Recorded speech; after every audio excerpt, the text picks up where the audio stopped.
À commencer par le durcissement des règles d'obtention des allocations familiales en 2025. Il faudra avoir séjourné légalement 9 mois par an en France pour pouvoir y prétendre. Vous voyez ici les barèmes qui vont s'afficher en fonction de si vous avez 2 ou 3 enfants. D'ailleurs, ça ne concerne pas seulement les allocations familiales. Il y a aussi le minimum vieillesse qui est compris dans cette nouvelle disposition. C'est passé par décret au journal officiel. 338 € pour 2 enfants, 190 € à partir d'un enfant supplémentaire.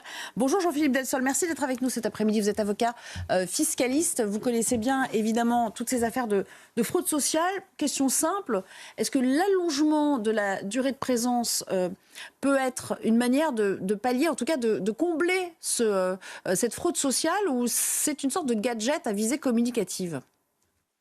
Ça peut être utile, mais au fond, ce n'était pas une fraude. Ceux qui bénéficiaient de ces avantages sociaux en restant seulement 6 mois sur le territoire français et puis qui allaient au Maghreb, par exemple, ou qui allaient faire le tour du monde pour des jeunes, parce qu'il y a aussi des jeunes qui profitent comme ça, comme pour le chômage, comme pour beaucoup d'autres choses, des allocations de diverses et variées de la France, et puis qui s'en vont, qui vont faire du tourisme social aussi. Et donc, oui, on ne va pas supprimer forcément la fraude, mais on va faire en sorte que les gens ne fassent pas n'importe quoi et que ceux qui reçoivent ces allocations soient les gens qui en ont vraiment besoin, peut-être un peu plus en tout cas. Alors par contre, c'est probablement pas suffisant. Pourquoi est-ce que n'importe quel ménage donc, qui a des enfants peut, s'il vit en France 9 mois dans l'année, bénéficier des allocations? Moi, je ne sais pas. Est-ce qu'il ne faudrait pas tout de même qu'il y ait un certain nombre d'années minimum de cotisation aux allocations familiales, de résidence en France? C'est d'ailleurs le cas pour les allocations de retraite minimum vieillesse, qui, elles aussi, requièrent désormais 9 mois de présence, mais il faut 10 ans de présence en France régulière pour qu'un étranger puisse en bénéficier. Ouais. Ben, je pense que pour les familles, il faudrait faire quelque chose comme ça aussi. D'accord, mais vous savez, ce à quoi vous faites allusion, là, ça avait été retoqué par le Conseil constitutionnel il y a quelques mois déjà, sur la durée de séjour. Parce que c'était mal présenté. La preuve, d'ailleurs, pour les allocations vieillesse, il faut 10 ans de présence, et ça n'a pas été retoqué. D'accord. Donc vous êtes président de l'IREF, j'ai omis de le préciser, c'est l'Institut de recherche économique et fiscale, ce qui veut dire que vous avez réfléchi à toutes ces questions. La fraude sociale, la fraude fiscale qu'on associe également, qu'est-ce qu'il faudrait faire de manière plus drastique cette fois, outre ce que vous venez de préconiser, pour y parvenir? C'est-à-dire Charles Prats, que vous connaissez sans doute, magistrat qui a consacré beaucoup de ses écrits aux fausses cartes vitales, est-ce qu'il y a quelque chose à aller chercher de ce point de vue-là, par exemple, si on étend un peu le sujet? Alors, je vais d'abord dire que le gouvernement fait des petites choses. Ce ne sont que des petites choses, mais il en fait. Il faut le reconnaître. Sur le RSA, qui sera obtenu désormais qu'en échange d'un certain nombre d'heures, 15 à 20 heures de travail, entre guillemets. Sur le chômage, dont on voudrait réduire la durée d'indemnisation à 12 mois. Donc il y a des petits progrès. Alors maintenant, je pense que ça ne suffit pas. C'est des trop petits pas pour que on récupère le retard énorme que la France a sur ses concurrents étrangers en matière sociale. On dépense, vous savez, beaucoup plus, globalement 50% de plus que la moyenne européenne en dépenses sociales. Donc il faut véritablement faire une petite révolution et non pas se contenter de ces petites mesures. Maintenant, je pense que ce qu'il faut, vous voyez, c'est responsabiliser les gens. Prenons l'exemple du chômage. C'est très bien de faire des mesures comme ça qui vont réduire le temps de ceci, de cela, mais imaginez une solution beaucoup plus radicale. Laissez les gens s'assurer eux-mêmes au chômage. Pourquoi est-ce que c'est l'État qui s'occupe de tout dans notre pays? Faisons en sorte que ceux qui le veulent, dans un premier temps, n'obligeons pas tout le monde à s'assurer librement. Que ceux qui veulent garder le chômage officiel public le gardent. Mais les autres, laissez-les s'assurer. Vous verrez comment on va changer les comportements. Car dans ce cas-là, qu'est-ce qui va se passer? Comme pour les voitures, vous vous assurez comme vous voulez pour vos voitures. Eh bien, vous choisissez la meilleure compagnie au meilleur prix et qui va vous dire, si vous faites des efforts de conduite, si vous n'avez pas d'accident, eh bien, vous allez avoir une cotisation moins élevée. Eh bien, c'est comme ça qu'il faut faire.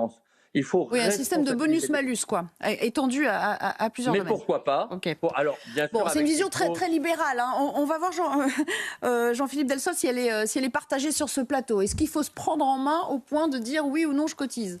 Ça, je ne sais pas. C'est un débat qui est assez long et qui est assez difficile. Moi, je trouve que ce qui est proposé par le gouvernement va dans le bon sens, au moins philosophiquement. Le signal qui est envoyé, c'est à partir du moment où on touche de l'argent de la part de l'État, que ce soit des allocations familiales, le minimum vieillesse, eh bien, on participe à la communauté nationale. On ne peut pas seulement prendre l'argent de l'État et ne pas faire partie de la communauté nationale. Et je trouve que tout ce que fait le gouvernement va dans ce sens-là. Que ce soit pour le RSA, on dit à partir de maintenant, non seulement vous allez vous rapprocher du marché de l'emploi, mais vous allez à nouveau participer un petit peu à la vie en société. Et là, c'est pareil. Vous ne pouvez pas simplement toucher les allocations familiales et ne pas vous investir un petit peu dans la vie de votre pays. Et s'investir dans la vie de son pays, c'est déjà y habiter. Bon, c'est aussi l'idée derrière la réduction de la durée de l'assurance chômage. Hein. En tout cas, on n'a pas encore tranché complètement sur ces questions, mais c'est responsabiliser, remettre au travail. J'imagine que vous n'allez pas dire autre chose, Marc Baudrier. Oui, et ça va évidemment dans le bon sens. Mais si vous voulez, moi je suis surpris. À chaque fois, on découvre un petit pan de l'État-providence français et du laxisme incroyable de notre État, dont on a l'impression qu'il a les poches pleines et de l'argent à distribuer au monde entier. Là, on a bien vu que les dépenses publiques, que le déficit était tel que c'est ça. Exactement, sauf que c'est pas tout à fait le cas. Mais là, on pouvait donc jusqu'ici rester 6 mois en France et passer 6 mois, je ne sais où, en Afrique ou au Portugal ou ailleurs, et toucher les allocations familiales. Non, mais c'est incroyable. Donc, je ne sais pas dans quel état d'Europe c'est le même cas. Il faudrait faire une étude, mais celui-là, à chaque fois, c'est quand même l'occasion de mettre le doigt sur la gabegie incroyable de cet État. Jean-Claude. Bon, c'est le pognon de dingue dont parlait le président de la République il y a quelques années. Le problème, c'est qu'il n'a pas enchaîné.